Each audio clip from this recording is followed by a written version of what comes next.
Hello everyone, Tarekis here. Today I want to show you the build running T16, a very easy T16 map. I don't even have map completions, I'm running very cheap maps, not well rolled. I'm still on a very cheap build version. I do not have Voice of the Storm, I do not have any big ticket jewels besides Lethal Pride. So still quite a lot of stuff missing. All in all, I think I invested about 6 divines.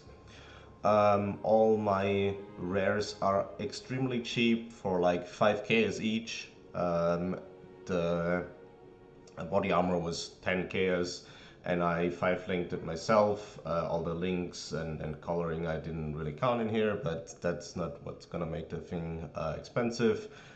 Cheap Darkness Enthroned with somewhat cheap jewels, like 30c in total, Charons for 15c, Carnage Heart for 1c, and all the flasks for about 60c overall. The Imperial Edge was also 5c because it's not corrupted. I do have some somewhat big ticket items if you view it from the position of a league starter. Deceptive Seasons, which is very well rolled for 1 divine.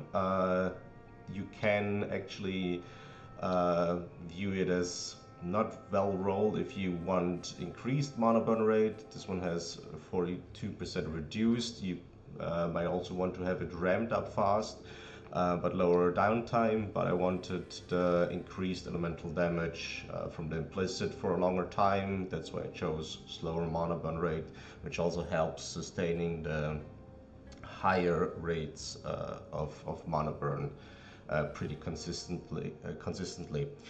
Gets up to like 25 with my current unreserved mana, so pretty high penetration here. The each is well rolled for 1.7 divines, and my 2 jewels in the tree, which is one of the Lethal Prides for 1 divine, and Corrupted Blood Immunity jewel. It also has reservation efficiency, and I got it for 20k, which is very cheap actually. These usually run you 1 divine, just Corrupted Blood and some energy shield and whatnot.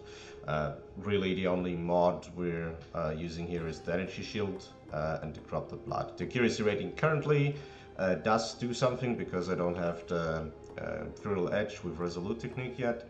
I'm still running the starter version with accuracy on it, and Travel Fury not on the Anoint but on the tree with some pathing, so pretty still inefficient, but it works very well still for like these very easy maps, but it can do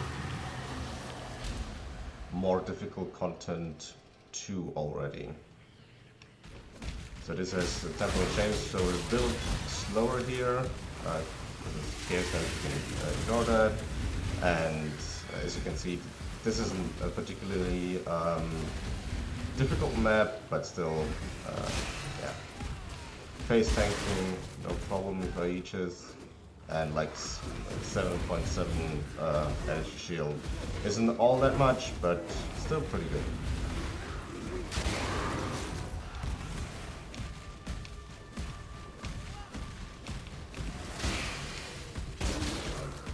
The sap you essentially pop constantly to have the 100% increased elemental hit damage up. And the mana burn you see on the left, that just ramps up. So currently I have 15%, 16%, 70% elemental penetration, which is quite a lot. And you just saw I kept up at 90. If you manage to leech through while you have the mana burn up, you can get it up to like 25, something like that. Maybe even 30, but that depends on how much unreserved mana you have, and how much percentage burn you can stomach before your leech just isn't enough to uproot it.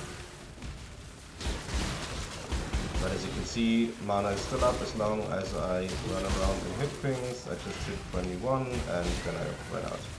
So So the cooldown recovery in this one, just a few seconds, and then you're back at it. I already popped it, running mana burn, ramping up my penetration.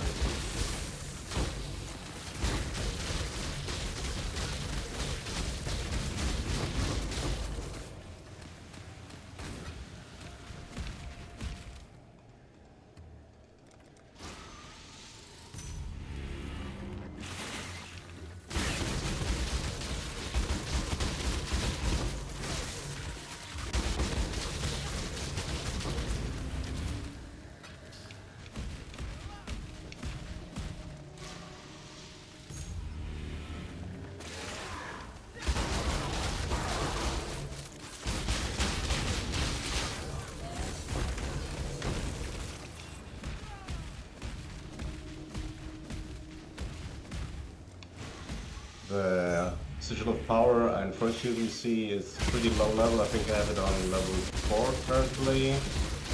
Not entirely sure. I think it goes up to 4 with the mana unreserved I have configured, because you want to autocast it. I mean, you could theoretically slot it so you self-cast it, but that seems very annoying not having things self-cast. So you have to take into account that it takes additional mana to cast it. And that was the boss, that was the map, that was the T16. And didn't pop here because we didn't really take any damage at all. But it's very good if you get lucky, I suppose, not exactly lucky, but if you have it on a boss that is not really mobile, it will ramp up very quickly to give you the 11% less damage dealt by enemies, and additional 4% if you get it to max quality, as well as a bit of extra max hit essentially by taking up to about 1000 life from 20% of your hits. So that amounts up to like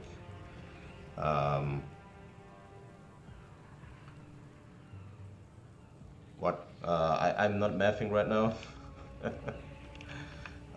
No, not 10,000, up to 5,000 damage. Yeah, that was all right. Up to 5,000 additional damage you're taking is taken by if you're calculating with the 20%, while they're inside the frost shield. That's just additional 5,000 damage you can mitigate via frost shield. Doesn't change the world, but since we're pretty lenient on our slots, since we're losing the retaliation setup from 3.24 and before, we're running this. Especially the Sigil of Power is pretty neat. The added lightning damage is also kind of nice, but the 15% less damage is very good if you get lucky and can get it on an immobile boss. Right, that was the map. That was it for this video. Thanks for checking in, and cheers guys.